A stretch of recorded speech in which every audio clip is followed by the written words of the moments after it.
Nabalitaan ko na na-stress na naman si Tonyang. Tawag pala, Toy. Kailangan daw niya ako eh. Kasi puro ano na naman ginawa ni Paye tsaka ni Kiana. Puro stress na naman binibigay ko sa buntis. Bigay, nabalitaan mo na, internet, di ba kalat?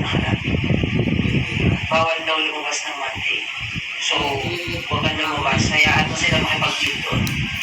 Tumawag kasi sa akin si Wednesday, nai-stress sila doon. Eh, yung kasama nila sa bahay, yun ang gumawa ng problema. Whatever it is, mag-figure out nila doon. Bigay, ilang oras lang to. Dito ka na muna sa bahay. Huwag kang lumabas. Huwag kang matigas ulo. Ang dami ng mga kamalas-kamalatan nangyayari and everything. Ano mo naman yung sacrifice mo lang yung ganitong oras. Huwag kang lumabas. Walang naglalabasan kahit sa kanila. Tapos lalabas ka. Mag-isip ka. Hindi mo ko naniniwala sa mga ano na yan, te. Tao ang mga kamalasan eh. Nasa yun naman yan. Depende naman sa paniniwala mo. Ngayon, kailangan ako nito, te. Kaya pupunta muna ako sa kabila, ha? Paalam ako sa'yo. Tikay! Ate! Tikay! Bawal nga daw lumabas eh. Sabi dun sa nagtitrending na video tulad sa TikTok, na kapag lumabas ka daw ng eclipse, mamalasing ka daw. Ano ba naman yung gawin mo na lang? Ilang oras lang naman yun eh. Wala namang mawawala kung susunod ka. Eh! Huwag ka lang sa kabila. Kay! Ate! Ang kulit mo. Pupunta ako sa kabila. Saglit lang ako. Hindi ka ba nag-isip? Kasi ate mo. Ate! Huwag kang lumabas. Kailangan ka lang ako ng kapatid mo. Hindi kami natawag ni Tony. Hindi ka tinatawag. Tawag na sa akin si Vince. Naiigal na sila. Hindi ka na tinawagan. Hindi ka na pinapunta. Kailangan nga niya ako. Hindi naman kailangan tawagan niya ako para alam mo kailangan niya ako eh. O huwag kang hindi ka lalabas. Ano saglit lang ako. Hindi ka lalabas. Uwi natin. Hindi ka lalabas. Uwi din ako agad. Ano ba? Hindi ka nga nila inado. Ilang oras na lang. Dito ka na sa loob ng bahay. Ate, hindi lang naman naniniwala. Hindi naman ako naniniwala na mamalasin. Na tao naman ang gumagawa. Kaya ayun eh. Basta hindi ka lalabas.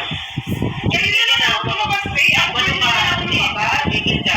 Guys, tumigil ka. Sabi lang ako eh. Hindi ka lalabas. Sabi lang ako. Ilagpok na ako Sandra. Ano ba? Ligaya. Huwag kang sumunod ka sa akin. Huwag ka makulit. Nagbuk na ako ng sabi ba? Sige na, saglit na lang. Kailangan niya ako nito. Hindi mo siya yung kapatid mo na yun. Ayan, sir. Sabi yung mga tao doon sa bahay niya. Oo nga, yung mga tao sa bahay niya. Nai-stress sa kanya. Dito lang ako. Dali na, te. Ako rin naman ni Aray. Ano ba? Dali na, te. Ay. Ate. Wala na si ate. Ate. Kailangan niya ako nito. Ate.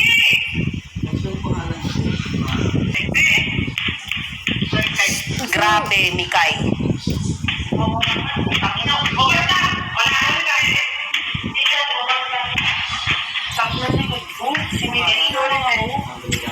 Nabigla lang ako eh. Ang hindi ka lang pinapalabas eh. Kasi nga, tigilan ng ako nito. Sorry, sorry, hindi ko po sinasadya. Ang kulit mo ni Guy. Sobrang kulit mo. Sinasabi ko lang na huwag kang lumabas. Oo nga, pero nga kasi nai-stress na yung tao sa kabila. Eh, buntis pa nga. Sorry, ate. Ang sakit ng likod ko, sabi ko. Ang himing likod ko. Okay, ano nangyari? Ang ina, tinalapitan ka kapag kailangan ka, hindi ka lang umano. Sorry, nangyari. Hindi ako kamali. Hindi ko sinasadya. Hindi ko dahil sinasadya. Nabigla lang din ako. Hindi ko kasi talaga sinasadya. Alam mo naman may regla ako ngayon. Ang init-init ng ulo ko. At wala rin tayong magawa na lumabas, gumawa ng trabaho, etc. Kagabi pa masakit puson ko, sinabi ko na yan sa'yo. Huwag niyo naman painitin yung ulo ko dito. Hindi napipigilan yung kamay ko. Sorry, kasi na-stress kami na ako kasi na tumawag sa akin si Vin. Sorry. Hindi ko sinasadya. Sinasabayan niyo ako eh. Hindi ko po sinasadya. Sorry, ate na. Sorry.